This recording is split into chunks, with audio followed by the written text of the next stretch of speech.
morning po sa inyong lahat.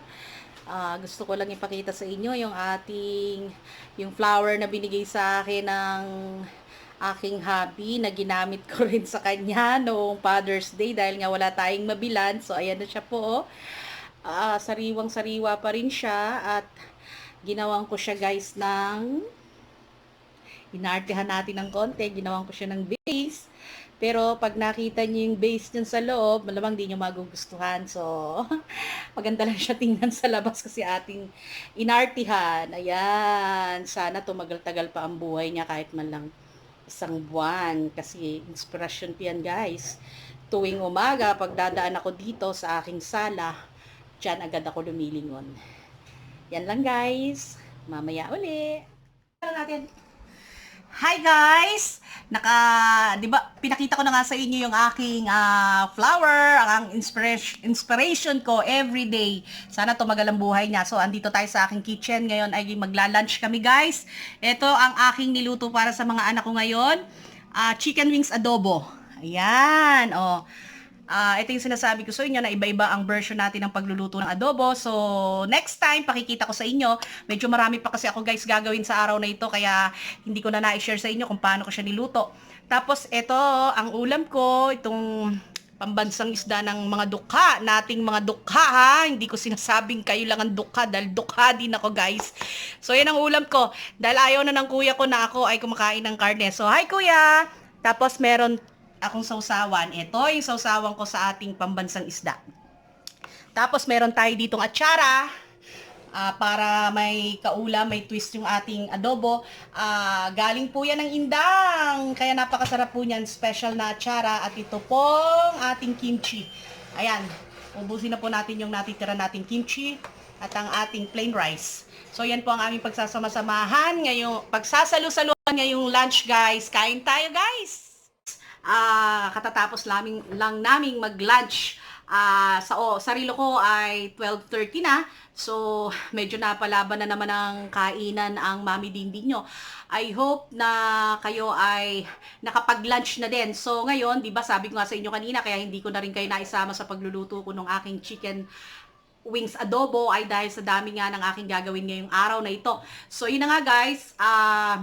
As you can see, medyo nauubusan na kasi ako ng stock, kaya inutusan ko yung aking anak sa groceries para bumili ng mga ibang kailangan ko kasi nga ako naman ay mag-groceries din, kaya lang sa ngayon ay hindi pa ako makalabas. Marami pa kasi ako inaasikaso. So, ang gagawin natin ay check ko lang muna kung yung kanyang napamili ay tama dun sa aking mga inutos, ha? Hi guys! Eto na naman tayo. So, pasensya na kayo guys ha. Talagang hindi ko yata maitatago sa inyo na inaantok na naman ang mami nyo. Kasi talagang kakatapos lang naming mag-lunch. Naparami na naman ang kain natin guys. Pag sumasabay talaga ako sa mga anak ko, napapasarap ang kain ko. Lalo na pagka ang niluto ko kanina ay chicken wings adobo na igado. So talagang ang sarap naman talagang, tapos nakakamay ka pa, di ba? So yun na nga. Ako pa naman talaga guys ay tuwing busog na busog ako, talagang inaantok ako, kaya lang hindi ako pwedeng matulog ngayon guys. Kaya kailangan ay uminom muna tayo ng tubig para maalis ang ating antok. Ayan guys, mapapansin nyo may box ako dito sa tabi ko. Kasi yung anak ko lumabas kanina habang nagluluto ako ng chicken wings adobo. So, sabi niya, Mami, pasasabay ka ba? Malapit ata siya dun sa grocery pupunta. Pumunta siya dun sa malapit sa grocery. So, sabi ko, sige, bili mo na lang ako ng mga ibang kailangan ko kasi next week pa nga yung aking schedule sa grocery. So, sayang naman yung sabi niya na kung may ipabibili ba daw ako sa kanya, kaya inutusan ko na lang ng mga ilang items na baka maubusan ako, yun ang mga importante sa akin. So, buksan na natin to, ha? Kasi marami pa tayong gagawin, eh. Ayan. So, ito na nga, guys. Dahil hindi naman talaga sanay mamili yung anak ko kasi lahat talaga ako ang personal. So, siyempre, tayong mga misis.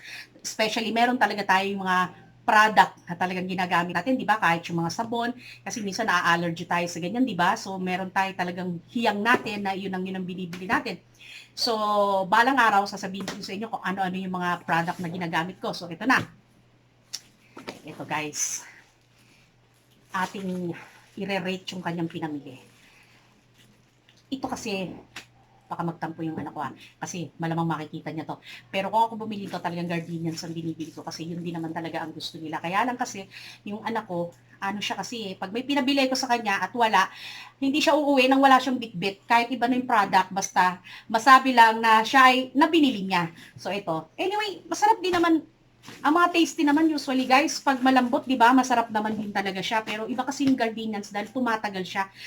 Kaya pero okay na rin 'yan kasi hindi naman tayo magrereklamo pa ba tayo, guys? Eh, bukod sa hindi naman tayo nagbigay ng pambili, guys. Tapos nagrereklamo pa tayo. So, yun na nga. Tapos ito, oh, kasi alam na alam ng anak ko na sa bagay, ugali namin talaga lahat yun, kaya laging may matamis dito eh. Na, baka sabihin nyo guys, nagda-diet ba talaga si Mami Dindin? Eh, ang tamis-tamis dito. Kahit isa lang naman guys, isa lang naman kasi pang alis umay lang ha, pero okay mag-alala. Talaga namang kakariri natin ng pagpapapayat, ha? Tapos, eto, meron siyang biniling, alam nyo na kung ano to, di ba? Hindi ko alam kasi baka pag binanggit natin, pero alam nyo na, di ba? Tapos, meron pa siya nito. Ito ay, ano to? Baka. I think alam niyo na yon. May baka. Pampaantok niya siguro yan pag siya ay, kasi nag-work at home siya. So, ay, syempre. Siguro nabulungan na naman siya ng daddy niya kasi nagpa-drive siya. Kasi alam niyo guys, si Machete, napakahilig niya sa Korean novela. At episode pa. Alam niyo ba, nung siguro mga 2 araw na may nangyari mga 2 araw ganun. Pag-ihi ko ng 4 o'clock ng umaga, my God, kala ko na maaga siya nagising. Sabi ko, ang aga mo naman magising, yung pala hindi pa siya natutulog. Sabi ng mga anak niya, ay nalibang, inumaga sa panonood. Tapos nung isang beses naman, sabi naman ng anak ko, tumawag sa akin, Mami, si Daddy, bantayan mo kasi pag alis ko, nanonood pa rin siya ng mga alas 4 ata nagising yung anak ko, nanonood pa rin siya. So, wala naman kasing bisyo yung aking mister, ang aking hobby. So, okay lang yon. Kaya lang kasi syempre, ganyang nagkakaedad na siya, hindi na healthy, di ba? So, paminsan ay baka pagsabihan na rin natin siya. So, ito siguro nagpabili siya ng mani. Mani na lang guys ha, kasi pag mani naman, maraming klase ng mani eh. Siguro, napakarami guys. So, hindi ko maintindihan ba't ganito karami. Siguro wala siyang nakuha isang malaki, kaya ganito na lang. Sana lang yung hindi ma-misplace na naman ang ngipin ng daddy niya para mga ito. Tapos guys, ito talaga yung pinabili ko sa kanya. Ito. Kasi 'di ba kanina nakita niyo naman, pinakita ko sa inyo doon sa pantry ko sa taas ay dadalawa na lang ata yung patis ko doon. Hindi naman guys sa maalat akong magtimpla ha. Kaya lang kasi talaga namang lalo na yung mga misis out there diyan na hi po sa inyong lahat na nagluluto. Ewan ko lang po, iba-iba naman kasi tayo pero para sa akin po kasi talagang parang pag patis ang itinitimpla ko, especially sa mga sinigang, nilaga, ganyan, talagang mas na-i-enjoy ko, mas parang masarap po sa panlasa ko. Sa akin lang naman yon, ewan ko po sa inyo. Tapos dahil 'di ba, sabi ko nga sa inyo, pero hindi po ibig sabihin maalat akong magtimpla guys ha. Kumot lagi akong may patis. Siyempre naman, pag tayo ang pinapakain natin sa ating pamilya, sa mga anak natin, especially dapat ay alam mo rin kung na healthy. Alam naman natin na hindi maganda sa katawan ng maalat. Although mahilig talaga ako sa bagoong, minsan nga guys, kahit amuyin ko lang yung bagoong, yung itatabi ko lang kasi sinasaway ako ng mga anak ko guys. Sasabihin nila, mabagoong na naman, baka magkasakit ka sa bato. Sasabihin ko sa mga anak ko, please naman, aamuyin ko lang. Binubukas ko lang siya guys, lagi ko sa tabi ko. Pag medyo alam kong hindi ko na kailangan timplahan ng pagkain, so inaamoy ko na. Ewan ko ba guys, parang kakaiba kasi yung bagoong na Pangasinan, ang bango-bango talaga sa panlasa ko. Tapos kasi guys, hindi ako masyadong maasin. Ginagamit ko lang ang asin pagka yung magpiprito ako ng isda, yan aasinan ko. Yun lang. Pero yung sasabihin mong talagang ipantitimpla ko siya, hindi talaga ako ganun guys. Nakasanayan ko talaga na patis ang gamit ko. Tsaka ito guys, ito mga pinabili ko talaga sa kanya. Yung pantimpla lang. Kasi nga 'di ba, kagaya nga ng sinabi ko sa inyo noon, yung bunso kong anak ay mahilig sa tapa. Kaya yung pata ko nagiging tapa na rin. So, kaya kinakailangan ko lagi ng toyo.